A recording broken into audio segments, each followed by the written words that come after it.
all the participants and Honorable Speaker Professor Jan Alom, sir. It's my pleasure to be part of this lecture series on Introduction to Field Theory, where Professor Jan Alom, sir, is delivering the lecture. So, today is the 8th day of our lecture series, and I hope all participants enjoyed it. And it, needless to say, the previous 7 beautiful lectures, full of minute details, have fascinated us. I hope we all enjoyed it. And without saying anything more, I think let's welcome Professor John Alom sir with his another beautiful lecture that what all the participants are eagerly waiting for. So, Professor John Alom sir, please start. Okay, okay, thank you very much for those kind Uh, words. s- Sir, Um, I'm joined, so I have a little question. please. Okay, so the fact is, in case of particle mechanics, I mean Mhm, the quantum mechanics of the particles, mhm. as we already know, so in that case, the idea of S matrix actually comes when two particles are colliding with each other. Right. So, I mean, here Mm-hmm. you have introduced the interacting field theory. Mm-hmm. So here the idea of the particle is it actually pops up from the corresponding fields. Right. I mean the vacuum of the fields, right?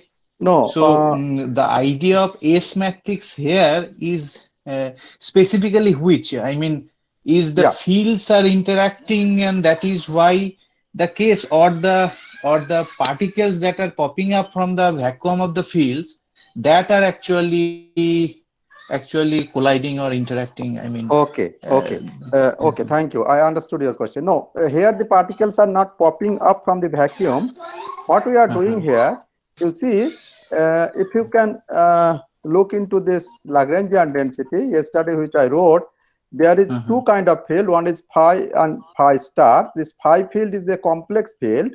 So, uh-huh, complex field means they will be, containing particles and antiparticles. And uh-huh, this, if you remember, for complex field, I have shown you that when you calculate the total Hamiltonian, then the particle antiparticle contribution adds up. When you calculate momentum, they adds up. But when you calculate the total charge, then there is a relative sign between the field phi and phi star, phi and phi bar. Okay, so that uh-huh, so they have same mass, but their charge is different. One is just opposite to the other. And then uh-huh, this is the free part. Okay, now you have another particle, which is, I am saying here, is the real scalar field, which is identical. This part is there, just simply, you know uh, uh-huh, this is the free part for the real field. Now there is an uh-huh, interaction between this complex phi field and the real small phi field. This interaction is uh-huh, playing the role of the potential in non-relativistic quantum mechanics. So the interaction is taking place because of this interaction part of the Lagrangian. So from this interaction part of the Lagrangian, I can calculate the Hamiltonian. This is the interaction Lagrangian density for the interaction, right? From there, I can okay. calculate the Hamiltonian of this interaction, which will be just this minus sign will go away because H is minus L plus Uh-huh, P dot Q dot and all that. So P dot P Q dot. So this uh-huh, Hamiltonian is uh-huh. very analogous to the potential which we use for the scattering in non-relativistic quantum mechanics. So this That is means the the potential. interaction part of the Hamiltonian That's right. that actually occurs in the particle mechanics. Right. This is the field part, right? Mane Right. field analog of that part. Right. So let me just give you an example also. You see, Mm-hmm. so this is the interaction part which is analogous to the potential. Like suppose you study the potential scattering of charge particle in Coulomb potential, then this Mm-hmm. G phi star phi small phi, Mm-hmm. this is analogous to your Coulomb potential. Now Okay. then you may ask me this is a very interesting question, so let me elaborate a little bit more. So if Mm-hmm. you consider the Coulomb scattering in case of field theory, which we will be able to discuss, I think, is that Mm-hmm. the interaction will be E psi bar. Psi bar is the Dirac field, psi Mm-hmm. E psi bar gamma mu psi into mu, where psi and psi bar are the fermionic field, and the mu is the vector potential field. Okay, so this will be the form of the electromagnetic interactions in field theory, which will involve the fermion field, antifermion field, and the vector potential part. And that vector potential part will contain two component. One is the temporal component, which is the Coulomb potential, and the special component, which is the magnetic potential. Right now, that will be the interaction part. Now there will be free part for the electron also, which will come from the Dirac-Lagrangian. Now, Dirac-Lagrangian, as if we will treat that as a classical field for spinors. When we will quantize them, then their excitation will appear as electron. Okay. Similarly, we will write down a Lagrangian for the Maxwell field, and then that classical Maxwell field, if you solve classical Maxwell equations, field equation, that will give you the wave nature of the light. Now, when I will quantize the Maxwell field, then the excitations of those fields will give me photon. Right. And then E psi bar, gamma mu, psi mu, they will now give me the interaction between the excitation of the Dirac field, which are electron, and the excitations of the Maxwell field, which are photon. And then I'll be able to, with those excitations or electron and photon, and if I know how they are interacting, then that interaction will be able to tell me all kinds of scattering, right? Which is taking place in the electromagnetic domain. Right now, let me just tell you that then why I need this, because you see, in a relativistic mechanics, the space and time has to come in the same footing, right? Now you see, when you are doing non-relativistic quantum mechanics, you are saying the interaction between the two charged particles is E square by R. Right. So what is involved here? They are only the spatial coordinate. The time coordinate is missing. Right? So the problem there is that you will be telling me that between two electrons, the potential is E square by R. I'll ask you a question: at what time? Right? So you will not have any answer.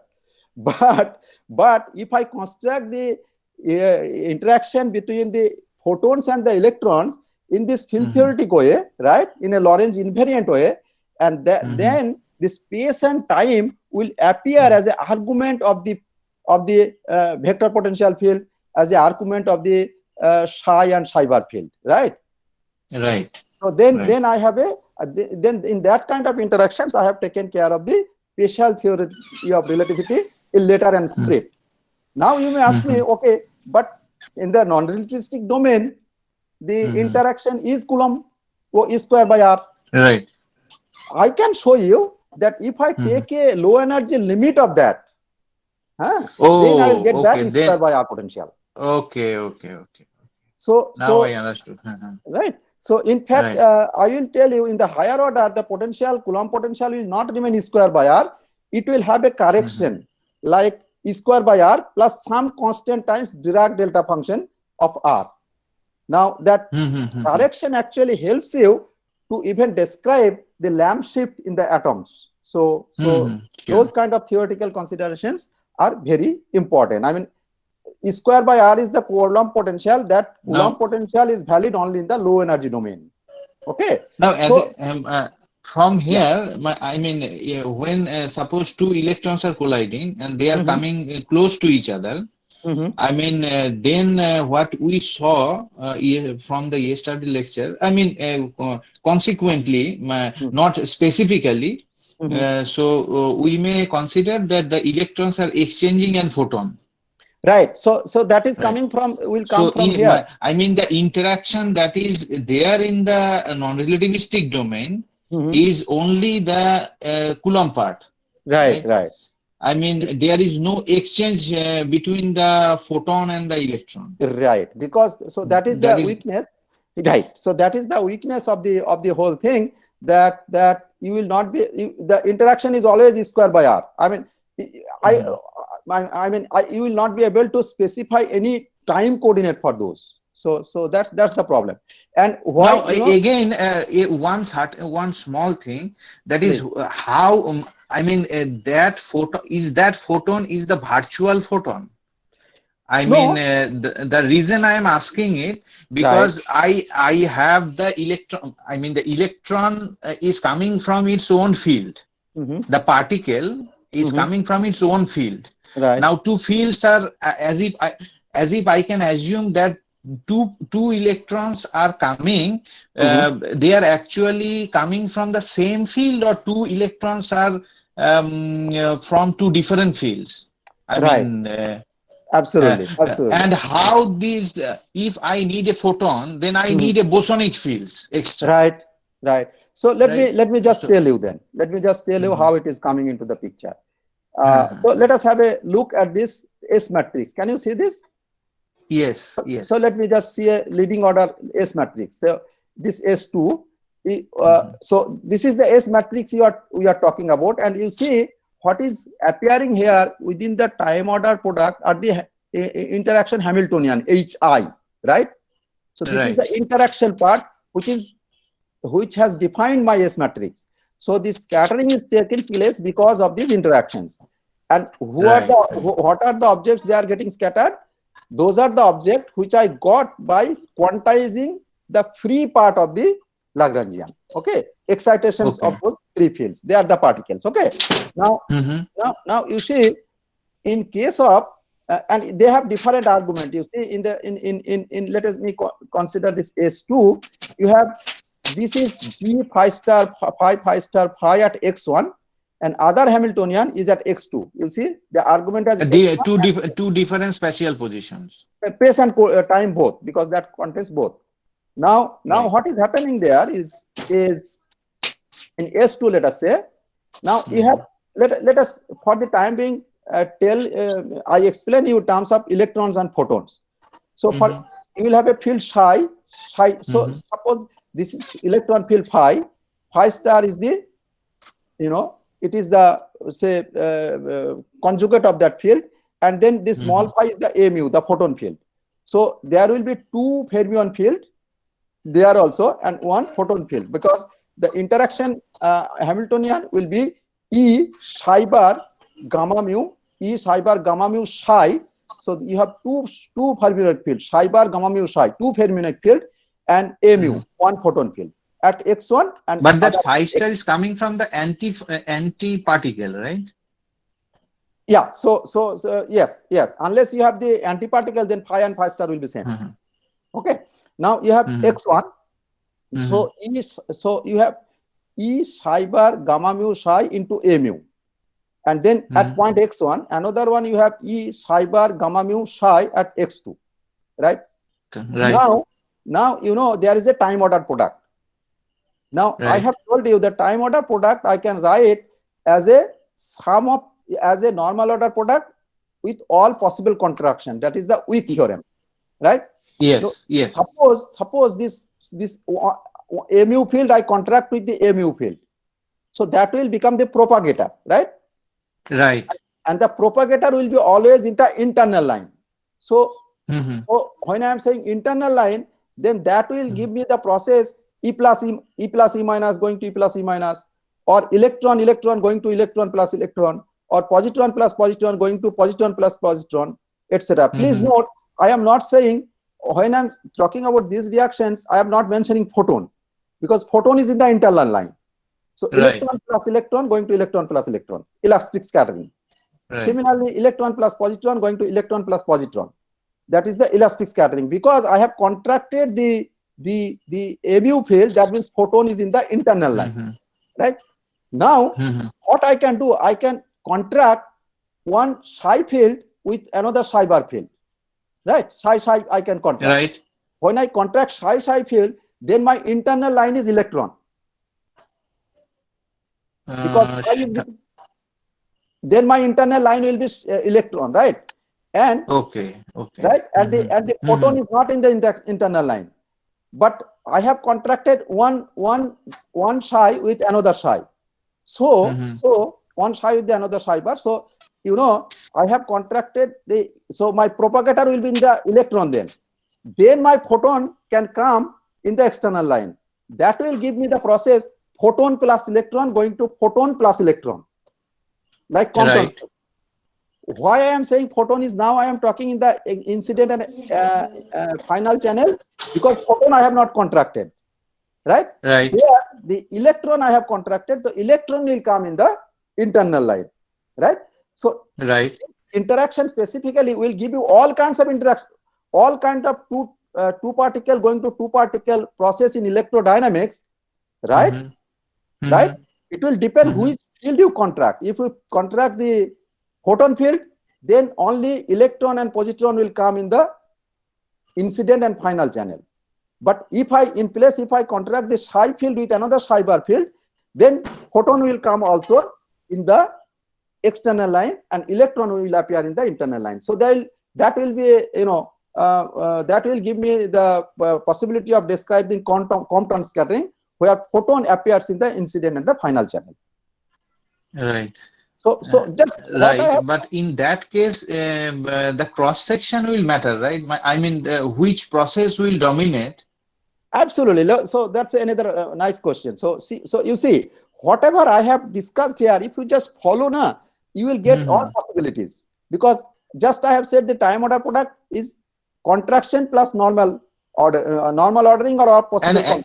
actually, all the possibilities are coming from the normal ordering, right?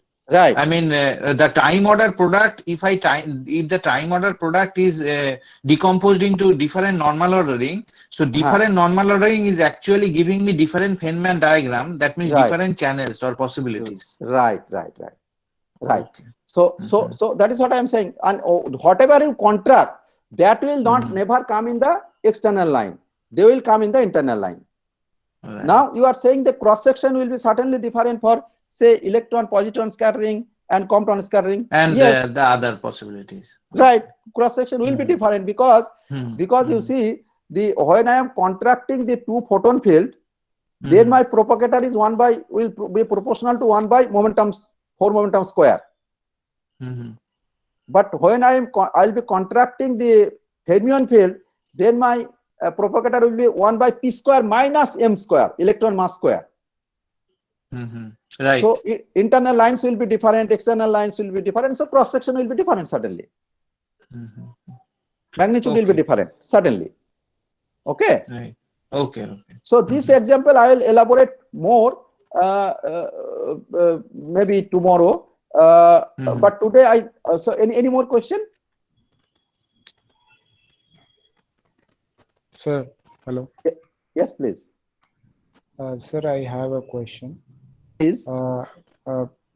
You considered an example of electron. Dinesh Tarachandani, right? Yes, sir. Yes. Acha, you have asked me for a book on ADS CFT. Yes, sir. H. Nashate, Introduction to ADS CFT Correspondence. NASAT. H. Nashate is a very nice book, and he has lot of review articles in the archive. Yeah, okay. Please go ahead. Sir, you gave an example where particle and antiparticle are making a propagator in this Feynman diagram. But instead of particle and antiparticle, what if there are two particles? Then will there be a propagator, or what else? 100%. That is the example I gave you, that electron plus electron going to electron plus electron. So all are particles, right? Yes. And the propagator will be their photon, right? Okay. Compton scattering, photon plus electron going to photon plus electron. Again, the propagator will be fermion there. Okay. So this part I'll elaborate more probably today, since you have a lot of questions. I'll elaborate more. Okay. Sir, I have one more. Please. What will be the case of proton, which that's are a good there question. in particle accelerator? That is a very good question. But you see, proton is not an elementary particle. It is a composite particle. It is a bound state of quarks.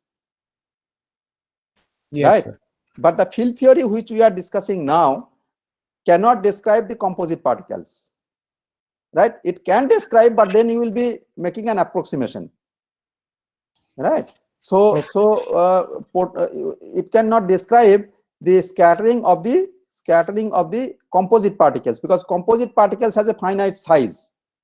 And then in the somehow what people do actually in the vertex, which I will discuss now, they propose some kind of form factor where that finite size effect goes.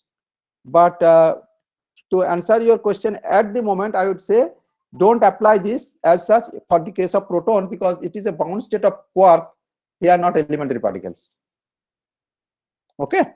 Okay, sir. Okay. So the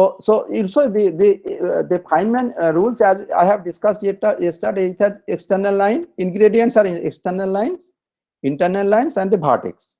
And this part I have discussed yesterday, but I will elaborate more after hearing your question. It seems I need to clarify it more tomorrow, probably by giving examples of particles and antiparticles explicitly. That will be good. Okay, so that's what I am going to do tomorrow. Now this part I have we have discussed yesterday. Now today what I am going to do, I am going to tell you that how to relate the Feynman diagrams with the cross sections which you measure experimentally. So let me just do that. Okay.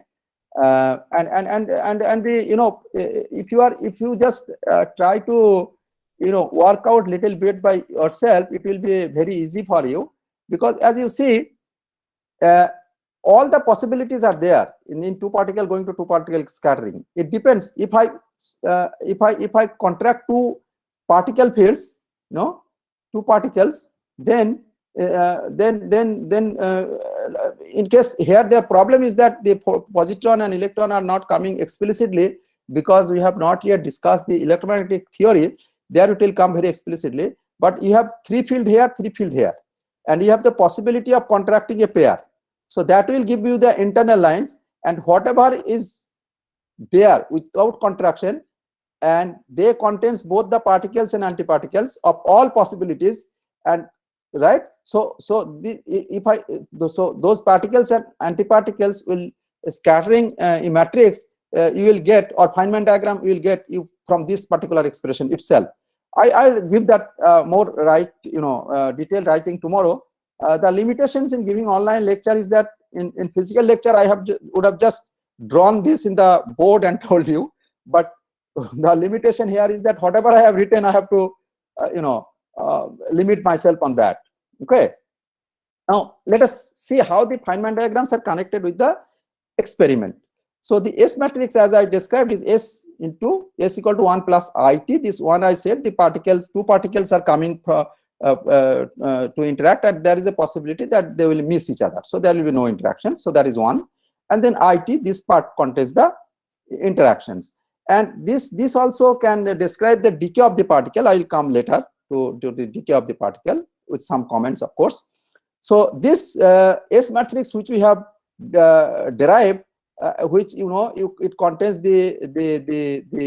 all the interaction Hamiltonian. So this interaction Hamiltonian is responsible for the scattering of the particles, and those particles I have got by quantizing the classical fields. When I quantize the classical fields, then those excitations are my particles. Okay, and they are scattering because of that Hamiltonian, the interactions which I have discussed. Now this T matrix, S matrix I can write in this fashion, and this T matrix is actually will give you a process which will involve some interactions, because one is not involving any interaction. So, and that interaction is, suppose we have a particle 1 plus 2 and so on going to 1 prime plus 2 prime and so on, with four momentum P1 plus P2, and this sum of the momentum in the incident channel P1 plus P2 plus P3 etc.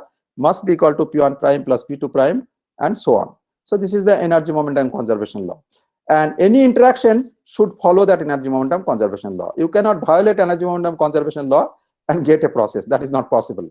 So what I have done, I have in T that energy momentum conservation part denoted by this Dirac delta function, I have factored it out, and whatever is remaining, that is I times m I to f, making a transition from initial to the final particles, right? So this m I times m, this will come from the Feynman diagram, okay, right?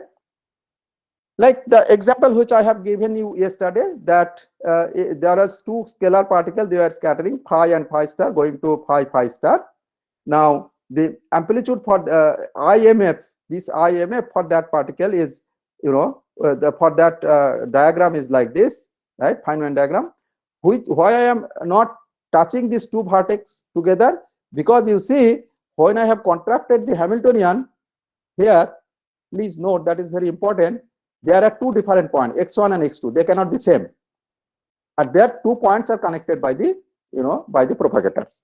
So phi star interact with x1, give me a small phi, and that phi again gives me decays to 2 particle phi star. Now the amplitude for that diagram, as you know, will be very simply you can write, because I said yesterday I have argued that the external lines for scalar particle is 1. So 1 minus Ig I by p square minus m square, this dash line, which is the internal line or the propagator which we have derived, then again minus Ig, the vertex 1 into 1, and this is g square minus g square by p square minus m square. So this is my m I have got now from Feynman diagrams. Now how is it connected to my measured cross section? Let us discuss that. Now, so suppose two particles are coming and interacting. After the interactions, lot of other particles will be produced, and those produced particles we detect by a detector, appropriate detector in the laboratory. Now, the question you ask is that what is the number of particles are detected in this detector per unit time, where the detector is placed at a theta phi, theta phi angular coordinate. So this is placed at with respect to this beam line at a coordinate theta and phi, right, angular coordinate, and I am counting the particle there and trying to see what is the number of particles per unit time I am getting. So dn is the number of particle. Suppose it is detected by time dt, and dn dt at this position theta phi is my yield. That is what per unit time, that is what I am getting here, and that whatever I am getting here must be proportional to what is incident flux. What is the flux of particle that is getting interactions here. So this dn dt, which is a function of theta phi, where the detector is placed, will be proportional to the incident flux. Incident flux is number of particles crossing per unit time per unit area. So that will be proportional to initial flux. You know what flux is, and then the constant of proportionality is nothing but differential cross section. So this differential cross section, if I want to calculate theoretically, now what should I do? I should calculate the number of particles per unit time produced. When I am doing theoretically, number of particles produced per unit time divided by this initial flux. Remember, I have to divide by initial flux. So that is what we are going to do. Now this expression I have given you, this is the expression for the d sigma d omega. This is mi to f, and this I have got from the Feynman diagram. I will put it here, and this factor, if I know the cross section. But what I am going to do, I am going to derive this formula today. Okay. So let me go to the derivation. The derivation of the formula. So S is equal to 1 plus IP, as I have been saying, and say particle 1 plus 2 going to 1 prime, 2 prime, 3 prime. Most dominant process which we consider in the laboratory is always 2 particle going to 2 particle, like 1 plus 2 going to 1 prime plus 2 prime, right? Now the energy and momentum of the particle has to be conserved. So P1 plus P2 dot dot must be equal to P1 prime plus P2 prime plus dot dot, right? Where this P1 and P2, they are the actually 4 momentum. So its temporal component is energy, and vector special component is the 3 vector P, right? So this is what is there. Now, this Dirac delta function, which is P1 plus P2, etc., must be sum of the initial momentum must be equal to sum of the final momentum. That I have written in a compact form with this sum, and this is actually contain 3 delta function. One is for the energy conservation, and other 3, there is a superscript 3 here in the Dirac delta function, that will conserve the 3 special component of the 3 momentum, like px, py, pz. These 3 momentum component wise they must be conserved. So this is the nothing but what we always study, the energy momentum conserving delta. And then what we do there is that this scattering matrix, S scattering operator you can call, that operates on I, evolves the initial state I to Si. So you have a state Si now after the interaction. Because why I'm saying after the interaction? Because this S contains the Hamiltonian, as you have seen. And so this is the something which initial state, because of that interaction you got some particle, and in the detector, you are trying to search for some particle. So take the projection of that state in F, that is the scattering matrix element for this particular process. And that I can write as I have been repeatedly saying, by AIMIF, and this is the energy momentum conserving delta. Okay. Now you see, you always know that the cross section of the cross section or probability amplitude you get by squaring the amplitude, right? Suppose you have a in non-relativistic quantum mechanics, f theta is the scattering amplitude, then d sigma d omega becomes proportional to f theta square. Similar thing happens here. So this is the amplitude, right? This is the amplitude. So if I want to get the cross section, I have to square it. This term I am neglecting because this term has no meaning, because this is, as if there is no interaction. So what I have to do, I have to square it. And if I want to square it, there is a dangerous factor here, Dirac delta functions, which is singular. I have to get a square of this. So let me first handle that square. Okay. And that square is 2 pi Dirac delta function with this argument, square it. I do a trick here. I write this Dirac delta function as Dirac delta function times another Dirac delta function. But another Dirac delta function I can write in terms of the Fourier transform, right? Because Dirac delta function I can write 1 by 2 pi to the 4 d4x e to the I p dot x. This is the definition of the Dirac delta function. So here if I have a Dirac delta function p1 minus p2, I'll write here d4x 1 by 2 pi 4 d4x e to the I p1 minus p2 dot x. That is what I have done here. This Dirac delta function I have written as an exponential using this formula, right? Once I have written that by using this formula, what has happened? This has gone into the argument of the exponential. Now this is 0 because p1 plus p2 plus p3 must be equal to p1 prime plus p2 prime plus p3 prime. So this is 0. So once you put this is 0, the exponential of 0 is 1. So what you have is d4x, right? So this Dirac delta function square is your single Dirac delta function. So this square will not be there. I'm sorry, I'll correct it. So one Dirac delta function times d4x. And this d4x is what? This contains the volume at the time. So if you integrate that, you will get volume and time. So the square of the Dirac delta function is a single Dirac delta function times volume into time, right? So now, so what I have got now, transition. Interestingly, you see, I wanted to calculate the flux per unit time, d and dt. So I required a time. I got a time here. So you see, the transition probability per unit time, what I should do? I should have 2 delta function here, right? One delta function is there. Other delta function, I have taken the v here and divided by t because I want the interaction rate per unit time. So that I am defining a new quantity, wi to f. Right? Just by I have divided by t, nothing else, because that is what I want. Per unit time transition rate I want. So this is what I have now, right? This is IMF square, right? This is what is the transition probability per unit time. That is what experimentally you measure d and dt at theta phi, right? And then what I have got a time in a very clever way and divided that. Okay. Now the question is now after the interactions, the particle will have certain momenta. Now what I have to do, I have to know. So suppose you have a particle produced with momentum p1 prime, right? Then I have to calculate the transition probability for particles in the final state with momentum, right?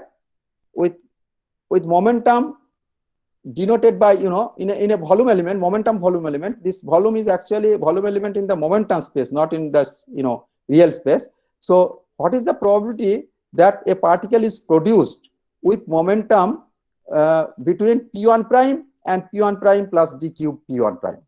So what is the probability that a momentum is produced in this particular range d cube p1 prime around momentum p1 prime? Similarly, what is the probability of producing a particle in the momentum range d cube pk prime with around pk prime? And that's what you have to calculate. And here I will take you back to your basic quantum mechanics course. So in the basic quantum mechanics course, what you have done, you have solved the Schrodinger equations in one dimension, right? And then if it is an infinite potential well, then you have seen that the momentum, if it is in only x direction, one dimensional box, then the momentum will be px will be nx into pi by L. That is the momentum you get. Basically, for one dimension box, you say the allowed values of the wave vector is pi by A. That is pi by L here, right? Times the integer nx, right? But here the momentum and wave vector has the same dimension, p equal to h bar k, but h bar is 1. So I am calling this k as p because in my unit p and k is same. So this is what is the momentum which you allowed momentum which you get. Therefore you see, for each state, for a single state, the allowed volume is p by L, right? P by L, right? Allowed volume for each single state is p by L, right? Now I will ask the question, in dpx, then how many states are there? If a single state takes pi by L, then for a momentum as dpx, what is the number of state? dpx divided by pi by L, right? So that will be your number of state within this volume dpx, momentum space volume dpx, not real space. So within dpx, the number of state is dpx divided by pi by L. This pi by L I am getting from the box normalizations. Then I need to multiply by a fact half, because both plus nx and minus nx are allowed, and they are the same state. So I divide by half. So what I get? L dpx by 2 pi. I multiply by half, rather divide by 2. So what I get? L dpx by 2 pi. Now for 3 dimension, what will happen? 3 dimension, it will be L cube dpx dpy dpz divided by 2 pi cube. So L cube is nothing but v, d cube p is dpx dpy dpz, and 2 pi cube. So number of state, this is a very important result, although it is very simple.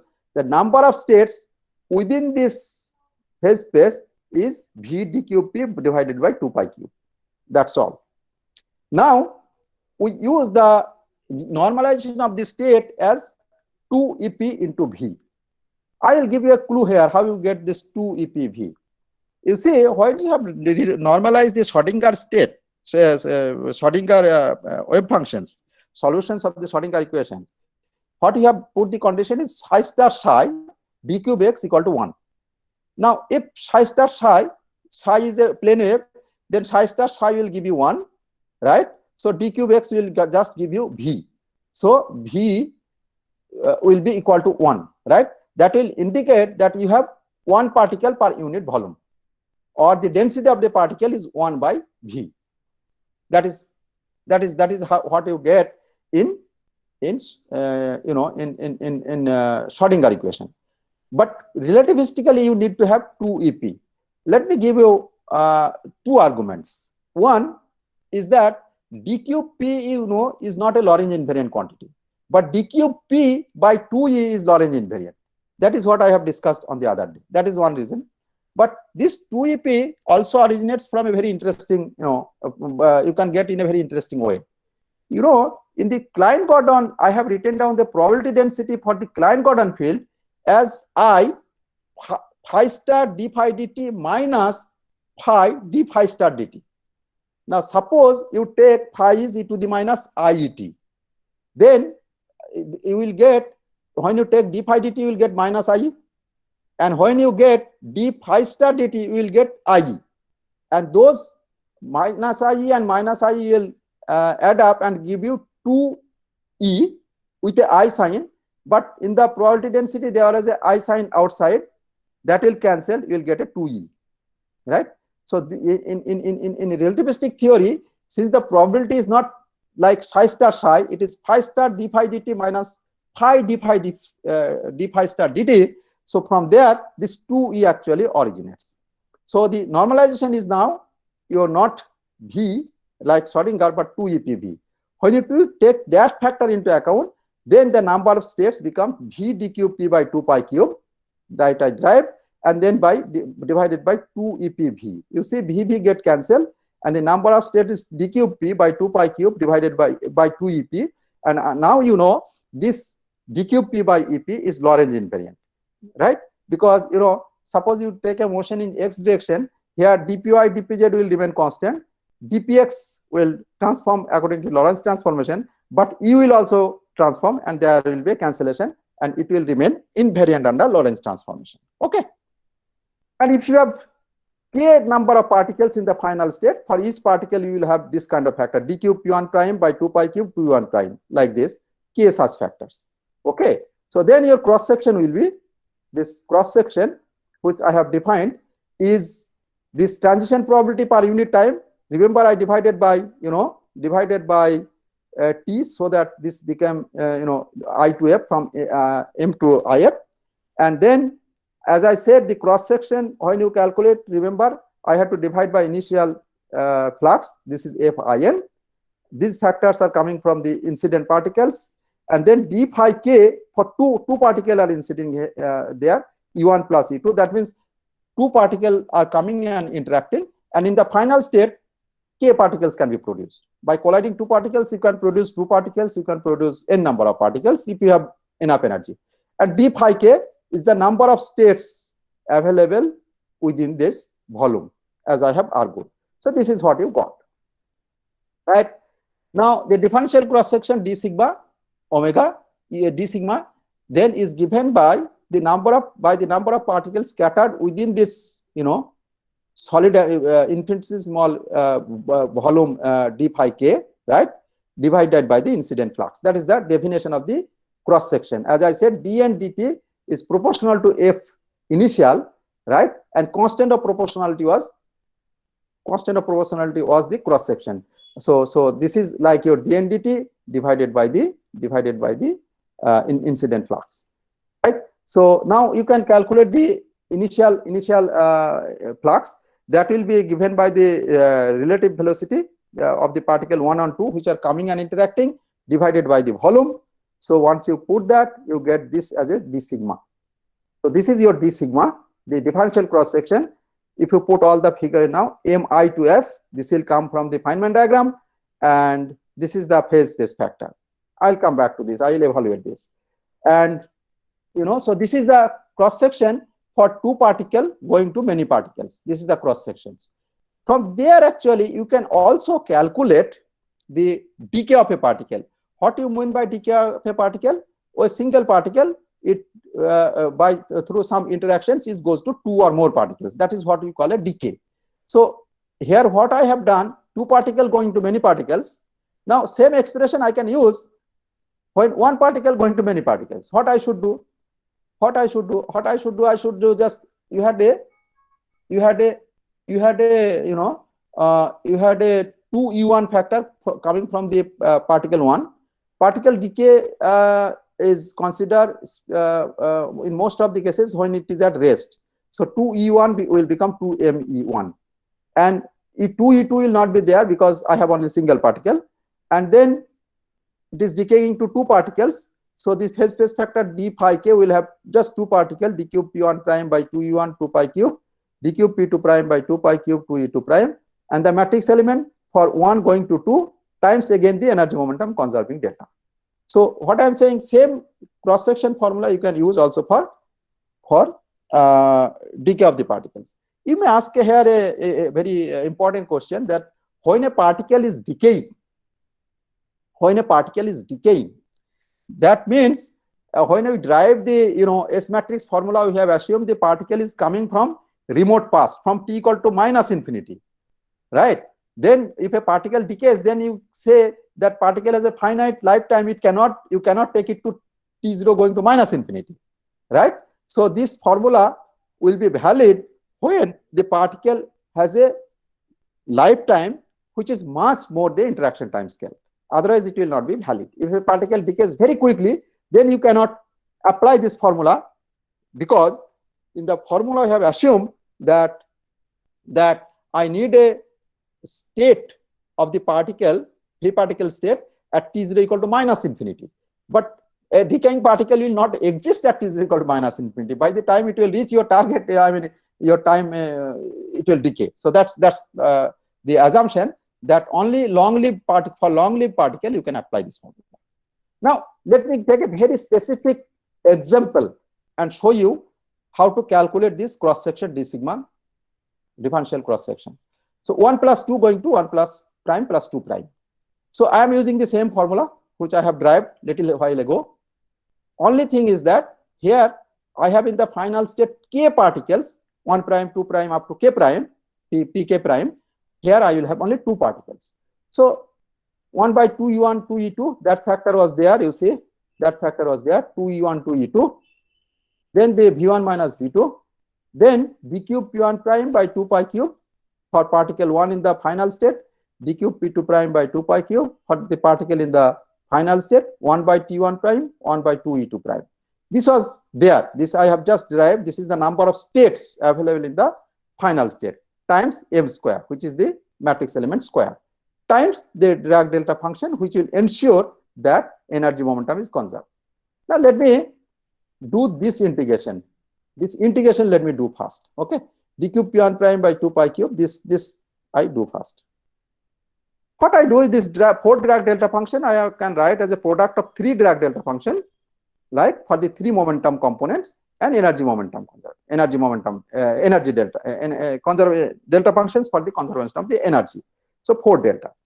And so I had this 4 delta I put as a product of 3 delta and a delta function for the energy. You had 2 integration d cube p1 prime and d cube p2 prime, right? So by using this 3 delta, I can do this d cube p2 prime integration. What I should do, I'll just integrate it out with keeping in mind that when I am doing this p2 prime integration, right, by using this delta, that will give me a constant that p2 prime must be equal to p1 plus p2 minus p1 prime, right? Because when you integrate f of x delta x minus a dx, then you write the result as f of a, right? So when I am putting the p2 prime integration, anywhere I have p2 prime, I should put now after performing the integration, p2 prime equal to p1 plus p2 minus p1 prime. That I have to keep in mind. But I have integrated out and only single momentum integration is 3 d cube p1 prime integration is there. Now let me do the integration in the center of momentum frame. By center of momentum frame, one means that p1 prime plus p2 prime equal to 0. If p1 prime plus p2 prime equal to 0, then p1 plus p2 has to be 0 because of the momentum conservation. So if that is the condition I will take. So you see, interestingly then, p1 plus p2 is 0.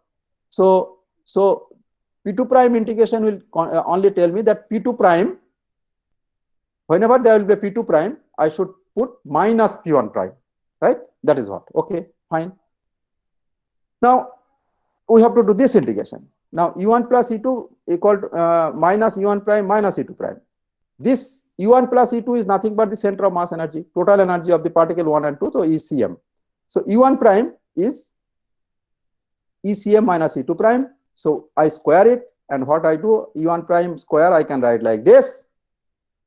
And now u1 prime I can write in terms of momentum square plus mass square, right? Einstein relation, E square equal to P square C square plus M square C4. What is C is 1. I just get this formula, and if I solve this, I will get E2 prime equal this equal to E2 prime square is center of mass square. Now you see I have a E2 prime square. Now E2 prime square will be P2 prime square plus M2 prime square. But P2 prime must be equal to P1 prime. This Dirac delta function has told me that P2 prime must be equal to P1 prime plus P1, because P1 plus P2 equal to 0. So what I do in this P2 prime square, you see, I have written E2 prime square equal to P2 prime square plus M2 square, but P2 prime square must be equal to P1 prime square because I am in the center of momentum. P2 prime must be equal to P1 prime. Once I put that, I get this solution for the P1 prime. Momentum of the particle in the final channel, prime particle. You get this expression. And you know, this expression you can write in a very compact form. This P1 prime square is some lambda function. When lambda is a function of M1 prime square, M2 prime square, and E center of mass square, where this lambda is nothing but lambda xyz equal to x square plus y square plus z square minus 2xy plus minus 2yz minus 2zx. Right? This is the lambda functions. Just you put here in terms of xyz, m1 prime, m2 prime, and E center of mass square, you will get it. Now, this lambda function is called, actually it has a name, it is called triangular functions. Why it is called triangular function? It is interesting that 1 by 4 minus lambda to the half will be the area of a triangle if the triangle has a side root x, root y, root z. That is why this lambda function, which is appearing in the momentum, you know, three momentum, is called the triangular function because it is connected with a triangle, with a area of the triangle with size, as I discussed. But P1 prime must be equal to P2 prime magnitude because in the center of momentum, prime P1 prime plus P2 prime equal to 0. Only their direction will be opposite, but their magnitude should be same, right? Now, what I do here, now I have to do this energy integrations, but here you have a P1 prime. And now when I do this P1 prime integration, I have E1 prime plus E2 prime. But this, remember, this E2 prime contains a P1 prime. Why? Because E2 prime square equal to P2 prime square plus M2 prime square. But P2 prime is equal to P1 prime because of the center of momentum. So this E1 prime plus E2 prime minus E center of mass, actually, if I call it F P1 prime, then this is P1 prime square plus M1 prime square plus P1 prime square plus M2 prime square. This was P2 prime, but it has become P1 prime because I am in the center of momentum minus E center of mass. Now, so this Dirac delta function is a function of P1 prime, right?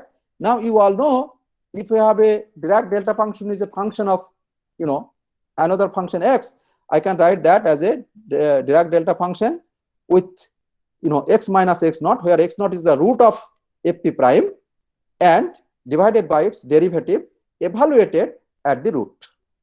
Right? So you know P1 prime, you just do the algebra and it is very simple to show you that df dP1 prime is equal to this. Once you do that, you get this particular formula.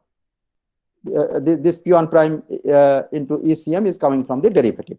Now you can easily do this dP1 integration. What I have done, d cube P1 prime, I have written P1 prime dP1 prime into d omega solid angle, right? What you do, r square dr into d omega, r square dr d cos theta d phi, right? That is what I have written here. So now you see this integration you can easily do because anywhere you have P1 prime, you just put P1 0. And I know what is P1 0. I know the P1 0 because I can solve this and get the P1 0. Okay. And P1 0, in fact, we'll calculate a little later. So this I have got. So this integration I have done, and then d sigma d omega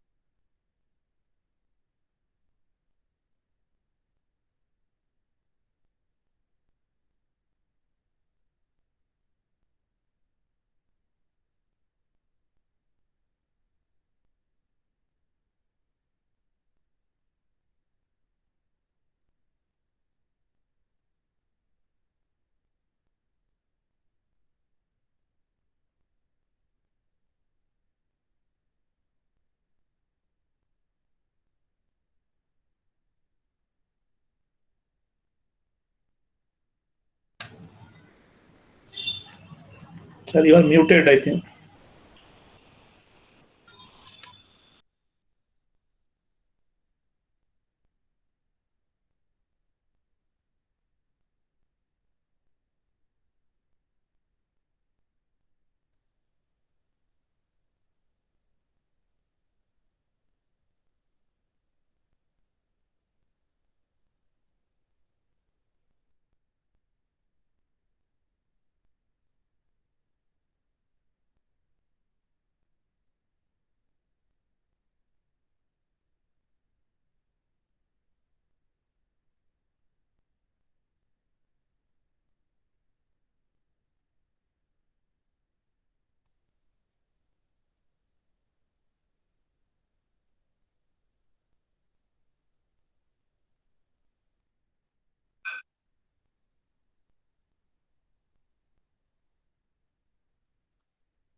Uh, Perhaps there is a network problem, so please wait for a minute.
Professor Kalam, will you contact Professor Alam?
Sorry for the interruption. Perhaps the speaker has a power problem. Maybe the phone is switched off. So please bear with us and wait for a couple of minutes. Okay? Thank you.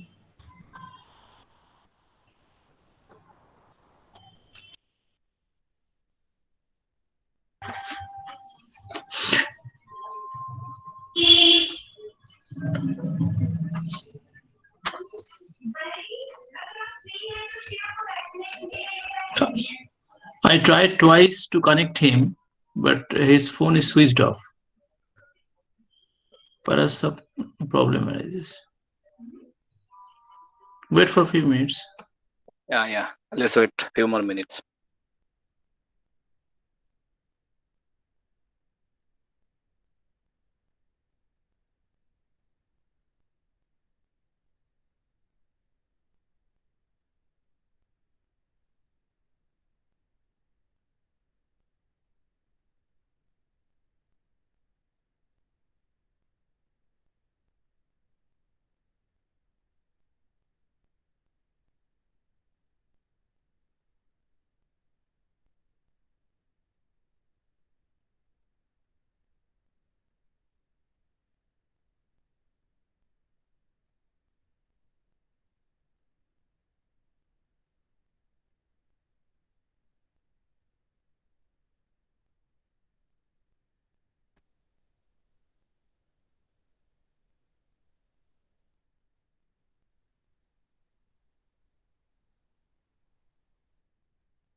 I'm sorry. Okay, sir. Maybe it's okay. Extremely sorry. I didn't understand when I was disconnected. Maybe network issue. Okay, sir. Sorry. Oh. It's okay. I understand.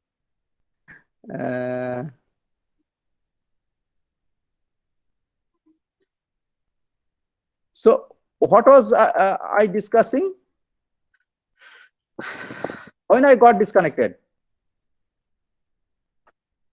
Can you tell me that?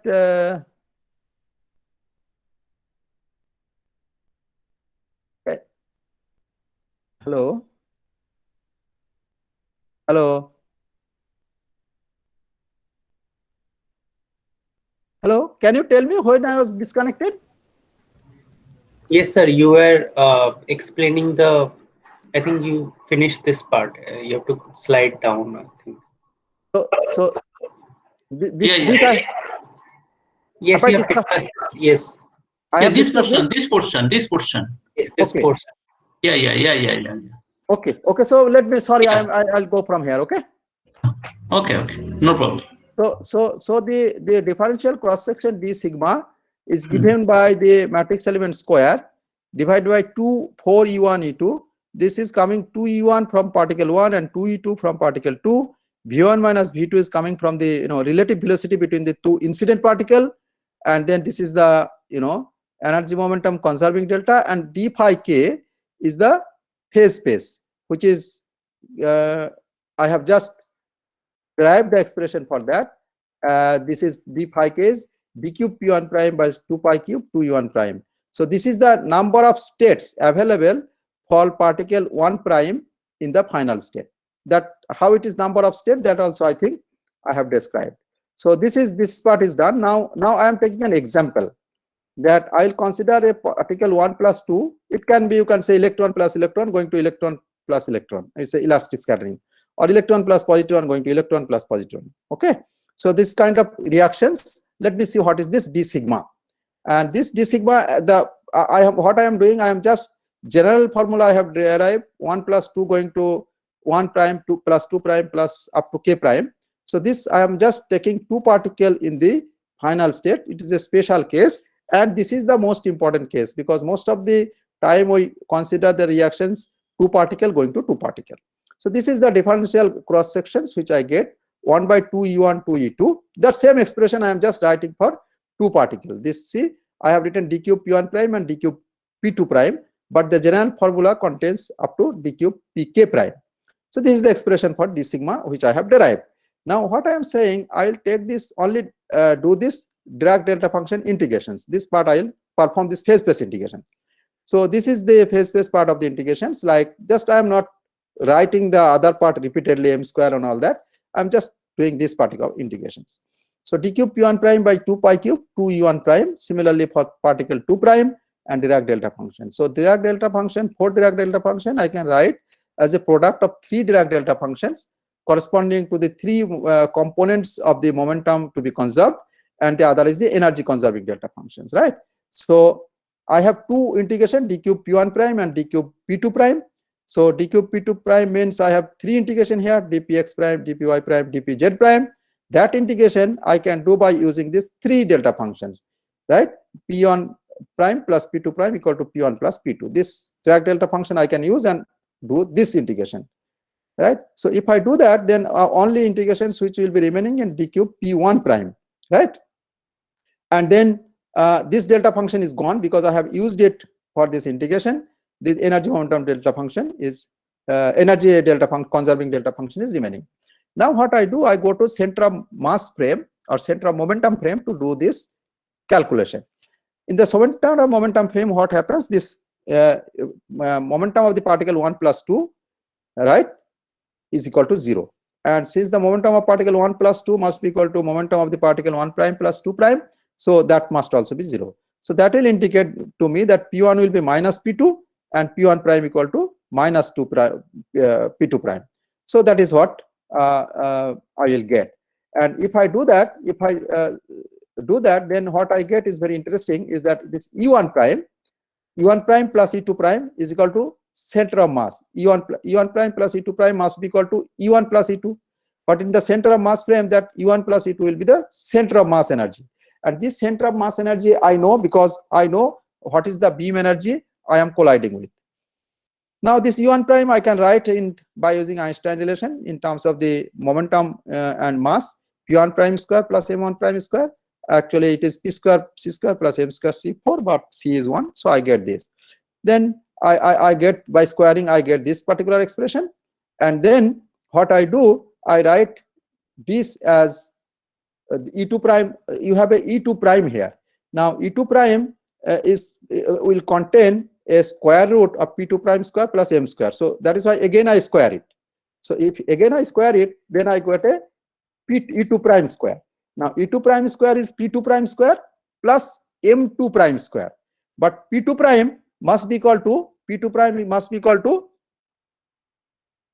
minus P1 prime. That means the P2 prime and P1 prime, their magnitude should be same, but the direction should be just 180 degree opposite. So P2 prime plus M2 prime square. Now in this P2 prime square, I will just put P1 prime square because I am working in the center of momentum frame. Once you do that and solve for P1 prime, you will get these long expressions. This long expression you can check. If M1 prime square I take X, M2 prime square I take Y, and E center of mass if I take Z, then this is nothing but X square plus Y square plus Z square minus 2XY minus 2YZ minus 2ZX, right? And that is called actually a lambda function. So lambda XYZ is X square plus Y square plus Z square minus 2XY minus 2YZ minus 2ZX. So this is a lambda function. And so P1 prime, the momentum of the particle 1 in the final state is given by this lambda function. This lambda function is called a triangular function. Why, you know? Because if I take a triangle of side root x, root a, root z, then its area will be 1/4 of the square root of that lambda. That is why this lambda is called triangular function. So what happens, this momentum I can express in terms of the triangular function, which is very nice. Now this P1 prime is the momentum of the particle in the final state, and P2 prime should also be equal to P1 prime because of the center of momentum. Their magnitude should be same. So now I have done the P2 prime integration. Now I have to do the P1 prime integration. Now in P1 prime integration, when I will do, I have to keep something in mind, right? Because when I have done that P2 prime integrations, right, there P2 prime integrations when I did, whenever I will have P2 prime, I have to put P1 prime because that was the constraint that came from the Dirac delta function integrations, right? Because if you see here, if you see, go back and see here, when you do the P2 prime integrations, this P2 prime integrations, P1 plus P2 equal to 0. So when I did the P2 prime integration, that gave me the constant that anywhere I have P2 prime, I have to put minus P1 prime including the direction, but magnitude just P1 prime you have to put everywhere. Like when you do the integration f of x delta x minus a dx, you just write f of a. The you know, similar trick you have to use here, and you can do the integration. So now you have to, when I have this E2 prime, then I have to remember this E2 prime will contain a P2 prime, but that P2 prime I have to replace by P1 prime. This is very crucial. Many of the times the students make some mistake here, that E2 prime is P2 prime square plus M2 prime square, but this P2 prime I have to put P1 prime square because I have to obey the restriction put by the Dirac delta function integration. So this, now then E1 prime plus E2 prime minus E center of mass, that is the argument of the Dirac delta function. So that, let me call it f P1 prime. So that is P1 prime square plus M1 prime square. This is E1 prime plus P1 prime square plus M2 prime square. That is E2 prime and minus E center of mass. So my Dirac delta function is Dirac delta of this f, which I can write in this particular fashion. You all know that when P1 0 is the root of this function. So if you have delta f of x, then it is Dirac delta x minus a, x minus x naught, divided by the derivative of x, and the derivative should be evaluated at x equal to x naught. So this is what we get. So now what I have to do, I have to evaluate this derivative. That derivative I can evaluate very easily. If I know this f p1 prime, I can evaluate this derivative, and that derivative gives me this is the magnitude. So now what I do, I replace this Dirac delta function. Where is that? This Dirac delta functions I have got. Now it is easy to integration. Anywhere I will have p1 prime, I will put p1 0, and then I can do this integrations, right? So pi 2 prime will be this dq p1 prime. I have written p1 prime dp1 prime into d omega, like what we do r square dr d theta. You may wonder it should have p1 prime, but there is a p1 prime here that has cancelled that. Otherwise it was like r square dr into d omega. So but this p1 prime had cancelled on p1 prime. So this is pi 2 is this. Now I put this pi 2 in my expression for d sigma d omega, d sigma, and take the d omega below here. So d sigma d omega is given by this, right? This is the quantity which we get. Now if I evaluate here, you had v1 minus v2. Relativistically velocity is p by e. So v1 is p1 by e1, v2 is p2 by e2, and then if you simplify this, it will become p1 e2 minus p2 e1 into e1 e2. This e1 e2 get cancelled, and you will get this particular expression. And p1 e2 minus p2 e1 is nothing but p1, because p2 must be equal to minus of p1. So this will become p1 e2 plus e1. E2 plus e1 is e center of mass. So this is p1 into e center of mass. So I know this factor also. So my cross section is this d sigma d omega. The cross section, differential cross section, is given by this. I know all these quantities, right? Now I know all these quantities, right? Now this is the m square, which will come from your Feynman diagram. So d sigma d omega is given by this factor, which I just calculated, times this. This contains the dynamics of the process, and this contains the kinematics of the process. So this dynamics comes from the Feynman diagram.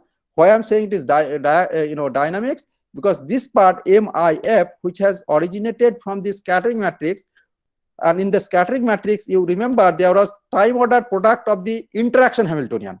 So that interaction Hamiltonian will give me the Feynman diagram, and that this MIF I will calculate from the by using the Feynman diagram. So this is the dynamics, and this is the phase space factor. So I symbolically what I can do, I can write this is as d sigma d omega is this is the phase space factor times the Feynman diagram, right? So this is like phase space into the Feynman diagram. As I was giving you the example, for a successful process to happen, you need phase space.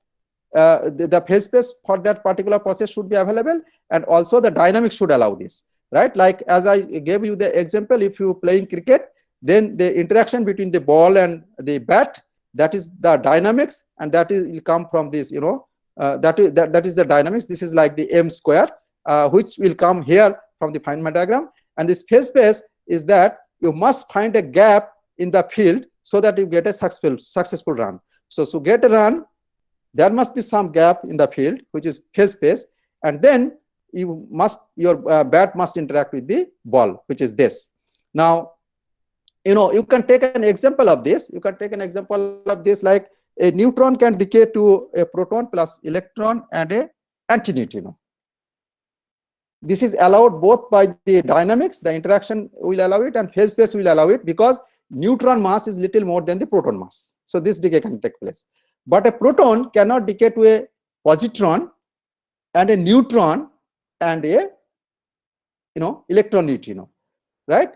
Because the proton mass is little less than the neutron mass, the dynamics, the interaction will allow it, but the phase space will not allow it, because it will violate the energy conservation relations. So that means you have the interactions between the bat and ball is possible, but there is no gap in the field, so you don't get any run. So proton cannot decay to neutron and proton.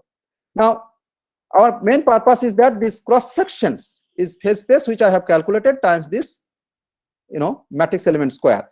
This will come from the Feynman diagram, and this part I will discuss now with a very simple example to start with. Now you consider the Lagrangian density for the free field. and the quantizations of this free field gave me the scalar particles after I quantized, because this is a classical Lagrangian. What I did, if you remember correctly, that from this Lagrangian, I have this phi I have identified as a dynamical variable, and then from there I calculated the conjugate momentum variable del by taking del L del phi dot, like you do in classical mechanics, del L del Q dot. So once I know the dynamical variable and its conjugate momentum, I have used this as a quantization conditions, put them in this quantization conditions. Once I quantize, the quantizations of these fields gave me the scalar particle. Why it is particle? If you remember that when you calculated the total Hamiltonian of the system, we have obtained a dispersion relation like E square equal to P square plus M square. So that is the Einstein relation for energy momentum. So that's like a particle. And when we calculate the total momentum, we got the momentum of the particle, right? We have identified the P as the momentum and energy as P square plus M square. So that tells me that the quanta of that scalar field after quantization, they are the particles. And when you have interactions, these interactions, with the interactions, the Klein-Gordon equation will look like lambda by factorial 3 phi cube, because you have a del L del phi. So if you take the derivative of phi 4, you get a phi cube term here. But this equation is a nonlinear equation and it is very difficult to solve. So what you do is solve this equation perturbatively by using Feynman diagrammatic techniques. And that's what we are discussing. Now, interesting point, we had some discussion yesterday, is that somebody may ask why I have stopped at phi 4, why not phi 5, phi 6, phi 7 and all that. The beauty of this quantum field theory is that, this free part of the Hamiltonian, if you remember correctly, I have got by using the Lorentz invariance. The Lorentz symmetry I have used and said that this is my Lorentz symmetric part of the Lagrangian. If I cannot get any other term involving del mu phi and phi, which will be Lorentz invariant and will give me at the same time will give me a linear equations for the free particle. So this, see the symmetry, Lorentz symmetry is very powerful, which helped me to get a very nice Lagrangian. I mean, if you have a lot of freedom, then you will use too many terms and then the theory may not be a good one. You may have too many parameters and all that. But symmetry, Lorentz symmetry has constrained me to this. And then the next question will be, what is the interaction that I will put? I am saying that I will put an interaction up to phi 4. I can take phi cube, but I cannot take phi 5. And why? I'll discuss that. Because this L, which I have discussed yesterday also, this L has a dimension, mass dimension, m to the power 4. So this phi, we have yesterday said this phi has a dimension m, simply m. So m square, you see m4, that will give you the dimension of m. Or you can say this, we'll say that Lagrangian density has the dimension of m to the 4, but simply I'll say dimension 4, and phi has a dimension m. We'll simply say that phi has a mass dimension 1 or dimension 1 simply. Okay. Now, to see if I take first, let me tell you about lambda phi 4 term. This lambda phi 4 term, if you take, then this has a mass dimension 4, so lambda will not have any dimension because L has the dimension 4. Now, if I take phi cube, then we have the dimension 3, right? Then Lagrangian density has a dimension 4, so G will have a dimension of m or mass dimension 1, right? Now, if I take a term which has a dimension, interaction term like kappa phi to the n divided by factorial n, then this phi to the n will have a dimension, mass dimension n, right? Now, for n greater than 4, now if n is greater than 4, then kappa will have some mass dimension, right? So suppose this is phi, I take phi to the 6. So this has a dimension m to the 6. To have the Lagrangian interaction Lagrangian dimension 4, kappa should have a dimension of m to the minus 2. So kappa will have a dimension m to the minus 2. So for n equal to n greater than 4, the coupling, which we call the coupling or interaction strain, that will have a dimension of n minus 4. So if n is 5, it will have a dimension, it will have a negative dimension 1. If it is phi is 6, it will have a dimension, mass dimension -2, right? The problem what will come, you will see after some time, is that if you have a negative dimension, yes, so in the cross section this will come, the cross section will be proportional to this or some power of this. So if the cross section is proportional to this and it has a dimension, to compensate that dimension, some momentum scale will come in the numerator to cancel this dimension. And when you will take that momentum scale tending to infinity, the cross section will diverge. So those theory will not be renormalizable. And if a theory is not renormalizable, then higher order processes, if you calculate by using that theory, will diverge and will not give any reliable results. So you see, the renormalization techniques is such a powerful technique. It constrains your choice of interactions, which is very good. Suppose you are allowed to take F5, 6, 10, then your theory will be very bad. You will have too many parameters and you will not be knowing what will be the predictive power and what to calculate and all that. So the symmetry, Lorentz symmetry, has constrained the free part, and the renormalization part, renormalizable theory will constrain the interactions, and it will never will allow you any interaction which will give negative dimension for the coupling constant. It can have positive. If it is a positive dimension, the momentum scale will come in the denominator, and when you take that to infinity, it will become small or 0. So that's fine. It is not diverging. So this is a very powerful, renormalizations actually will not allow you anything like phi 5, phi 6, phi cube up to phi cube to phi 4, and that's it. And this is a very powerful technique, powerful sort of constraint to constrain your interactions, and it will keep you in a theory which has a very good predicting power. And so I'll do give a small example which will be useful today. So we have discussed that S equal to I plus IT is a Parsing domain. S dagger you can calculate, right? It will be just this, but unitarity condition tells you that S dagger must be equal to 1. If you do that, from there you will get T square mod of T square is equal to -2 times imaginary part of the T. You see, if you remember, in non-relativistic quantum mechanics, you had F theta square, which is proportional to the cross section, is equal to, that was proportional to the imaginary part of the scattering amplitude. That was your optical theorem.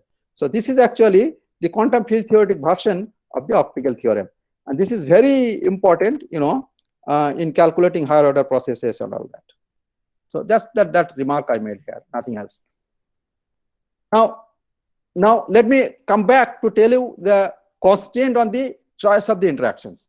You see, the scattering matrix S, which I have calculated, in terms of the interaction HI, you remember, and that was the expression like this, right? And this MIF, which appeared in Feynman in the calculation of the cross section, MIF, where is that? That MIF, and I said this will come from the Feynman diagram. So this MIF is a dimensionless quantity.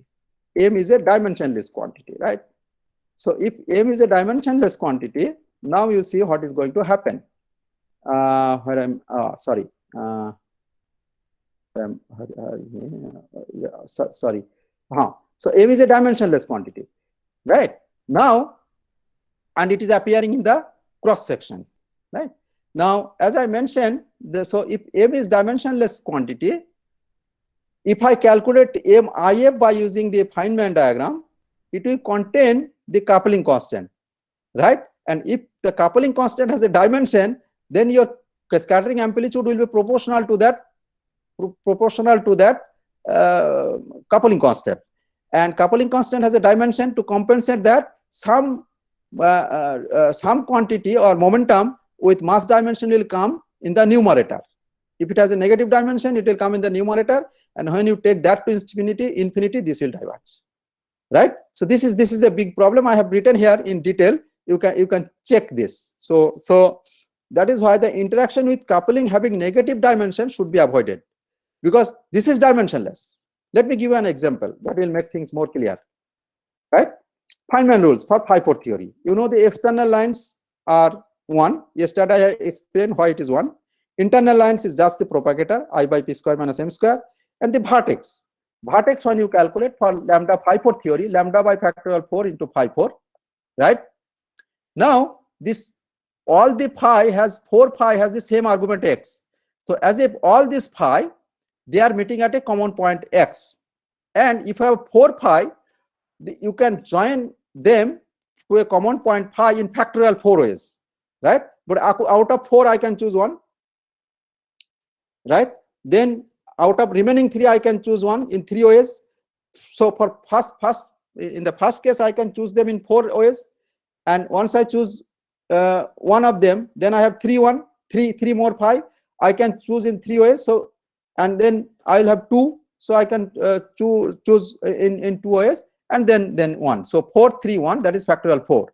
So when I calculate the vertex, as I mentioned yesterday, what I'll do, I'll multiply that by I. So I lambda by factorial 4 phi 4, right? And then I have multiplied by a factorial 4. I have written here the reason. The reason is that the phi, all phi's are meeting at a common point, and out of those 4 phi's, all right, when I am connecting them to a single point, I can choose them in factorial 4 ways. So this factorial 4 I have put here. So my IL will be minus I lambda factorial 4 phi 4. I have told you yesterday that just delete the phi field factorial 4. So this is just minus I lambda, right? So this is just minus I lambda. So vertex for the Phi-4 theory is the minus I lambda, right? Now what is that vertex means is actually the amplitude for emission or absorption of the particles at that point. So at point x, what is the amplitude for the emission or absorption of 4 phi's? Okay. Now you see the interaction terms contains phi 4. That means at the vertex 4 phi can join, right? So the vertex will be, magnitude of that vertex will be minus I lambda, right? Now suppose you consider a scattering process for this phi field. So phi plus phi going to phi plus phi, phi with momentum p1 plus phi with momentum p2 going to phi with momentum p1 prime and phi with momentum p2 prime. As simply like electron plus electron going to electron plus electron, elastic scattering type. Now the diagram for this must be phi p1 going to phi p1 prime, phi to p2 prime. Now this is the diagram. You cannot put here any more line, because your Phi-4 theory tells you only 4 phi can meet at this point. So only 4 phi you can draw here, nothing else. So this is the basic building blocks. You cannot, and this is constant by your theory that 4 phi should meet. And this diagram is telling you that 4 phi is just 2 phi coming and 2 phi going out. So this is a example of a scattering of phi with phi, right? Now see, earlier when I draw the diagram yesterday, there was a dotted line joining the 2 points. But you see there what happened is that you had the Hamiltonian HI at point x1 and x2. So that is why that x1 and x2 was connected by the internal line. But here all the phi meets at the same point, right? All are x. So you cannot have that propagator here, right? You cannot have the propagator. Now what is the amplitude of this diagram, of this Feynman diagram? IMF, this is, I said, will come from Feynman diagram, is external line for scalar particle is 1, external line for the scalar particle is 1. Vertex I have just calculated, it is minus I lambda, because I said that you just multiply the Lagrange interaction part of the Lagrangian by I and cut the field. Here it was factorial 4, but this factorial 4 was cancelled by this factorial 4, because of that what I said, that at a particular point when the 4 phi's come, you can join in factorial 4 ways. So that is what. So so this is simply the minus I lambda, this vertex. and again two particles are going out, one for the external particle, one for the external particle. See here, there is no propagator here. Why there is no propagator? Because propagator means the particle moves from particle x1 to x2, right, or x to y. But here such things are not there, because all the phi has the same argument x. There is no point x1 and x2. So this my MIF is simply lambda. So d sigma d omega was that factor which I have calculated times lambda square, and this factor is this. D sigma d omega is this is the full formula, right? So d sigma d omega was this is the phase space factor, and this is the lambda phi 4 diagram, which is lambda square. So this is the cross section. So you have got the cross sections by using the Feynman diagram as this. Now you see, suppose this lambda will have some dimension. To cancel that dimension, some momentum scale. So suppose it has a negative dimension, then some momentum scale will come up to cancel the dimension of this. And when you take the limit of that momentum scale to infinity, this will diverge. So that will happen if you introduce interactions in your theory which will give you negative mass dimension, and that is what is not allowed if you want to keep the theory renormalizable. Now, you know what I have discussed so far is that these are called tree-level Feynman diagram, because there is no loop. I'll show you tomorrow that there can be loops in Feynman diagrams, and calculating those loops gives you a lot of problems, lot of trouble. So today I stop here, and let me take some question if you have. Okay. Thank you, Professor Jane Alom. So now it's time for question. If you have, please participant, come forward with your question for discussion. So is it okay? Why you cannot take 5, 5, 5, 6 term? Is it anybody has any question on that? I have one question, but this is little bit out of topic. Please. So we saw, right, in quantum field theory, we cannot take 5 or 6 dimensions. Mm-hmm. So if string theory is built upon the foundations of QFT, how come they are able to take more than 4 dimensions and still their theories?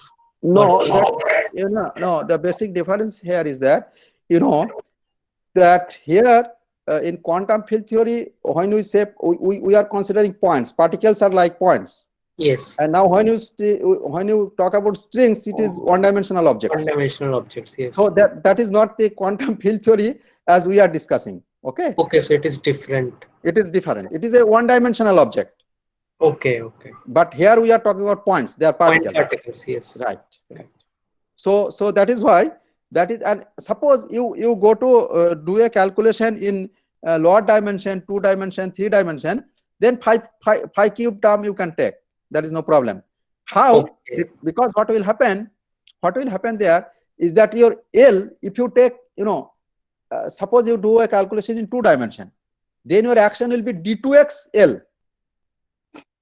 Now action is dimensionless. So d2x has a dimension, right, L square. So your Lagrangian will have then a dimension m square, not m4. Right? Yes. So in that case, if you take higher order phi term, your theory will be renormalizable.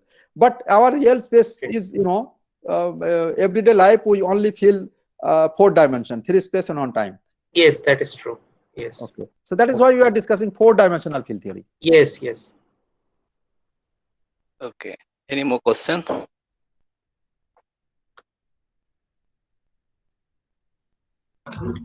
Professor Alam, Yes, so for the higher dimension scalar field theory, in that case, what will happen here? Is there any restriction for that?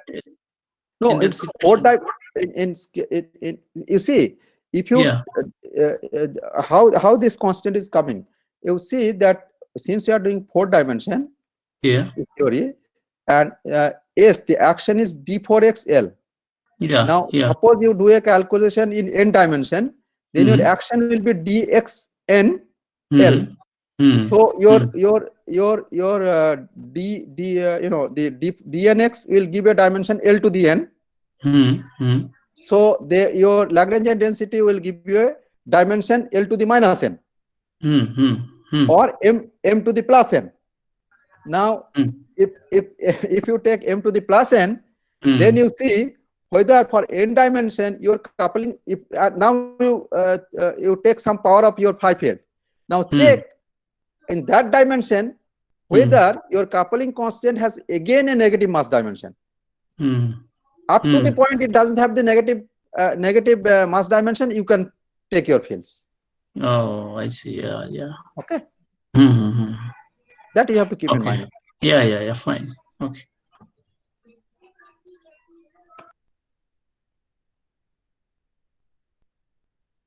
Okay. Any more question? So is it clear? Tomorrow is in this slot. Tomorrow we have the last class. So let me have some question. We will continue Monday also. The Monday, and then we'll extend further. Monday, actually working day, I have little problem because sometimes I come late, and then it becomes a problem. Then no, it is up to you. If you agree, then next Friday maybe the next classes. Yeah. If So you let us see tomorrow, and then we will discuss. Okay. Okay. What I'll request, let all the participants, those who are interested, let them send an email so that if there will be any a change or something, or next any change in dates or something, we'll be able to convey them in time. Okay. Okay. I think I think we have all the participants' email ID. We Good, have, good. I think. Okay, that's good. Yeah. So we can make a participant list, and then we can communicate with them easily. Yeah. Of course. This is a very, very vast field, and there is no. Yeah. Of course. no end. Yeah. But this electromagnetic theory discussion of that will be very useful, because everyday life we can feel that part of the interaction. So that will be interesting. Sir, I have a question actually. Please. We are taking the 4 phi's when they meet at the junction, only for two particle in the incoming channel and 2 particle in the outgoing channel. Right. So in that case, if there is more than 2 particle in the outgoing channel, then what could be the diagram for this 4 phi's are meeting? Then maybe the 5 factorial, 6 factorial coming. Is that true, or that is fixed by the Lagrangian density constant only 5/4? No. So you see, the vertex is as I said, is the building blocks. So from any point, vertex point, the number of particles, how many particles will be emitted, is constant by that, right? By the vertex. So from your 5/4 theory, 2 particle cannot go to 3 particle, because then in the final channel you will be trying to draw 2 line for the incident and 3 for the final particles. But that will indicate that you have 5 field meeting. That is not allowed by the theory. Oh, okay. So always only 4, sir. Yeah, I mean, no, I mean, in the tree level always 4.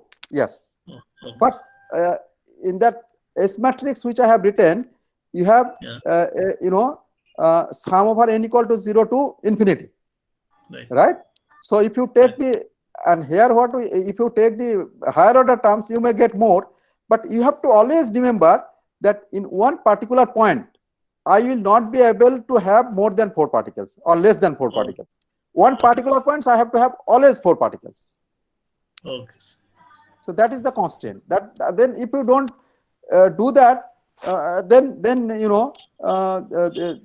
your diagram will be wrong. Okay, sir. Thank you. I will derive myself and try the revision. Yes, okay, then yes, it will. yes, I think. Sure. Okay, sir. Thank you, sir. So, if there is no question, Maidul, you may conclude the session. Yeah, if there is no more question, and actually we are also running out of time, so I think that's why people are not asking any more question. So let's tomorrow at the same time, 7:30, and once more, let's thank Professor Jan Alom, sir, Thank you. And good night. Thank you. Okay. And we'll meet tomorrow.